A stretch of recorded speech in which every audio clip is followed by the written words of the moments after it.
in Russian studies, you know, that Russian studies should have prepared us for this. People who professionally deal with Russia, they should have told us that something like this can happen, because it's not the first time, because, you know, there are ideologists, there were texts that were indicating this. So I think it should be the end of the old Russian political studies and historical studies.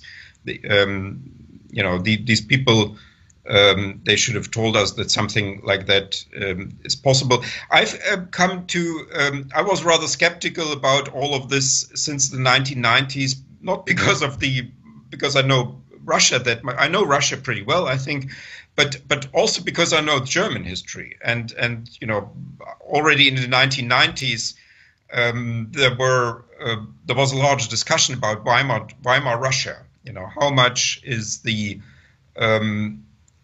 post-Soviet Russian condition similar to the interwar German condition? My colleague Leonid Lux in Eichstätt, he already mentioned the Weimar comparison in 1990, when the Soviet Union still existed, yeah, and when you could already see that the old empire was falling apart, and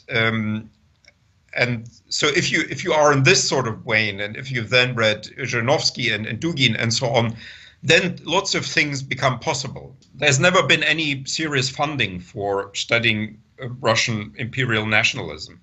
So there's no professorship devoted to it, no think tank program that I know of, or maybe there is now something after the big war started, but there was no ignorance about it. I mean, much of the research that was actually done was sort of on short-term grants, hobby research by people who are not actually in the field, who have written articles or books on the side, sort of. It was a non-topic in international affairs and in political science. There were more sort of other topics that seemed more juicy, you know, about environmental politics and, you know, Asia and China and so on.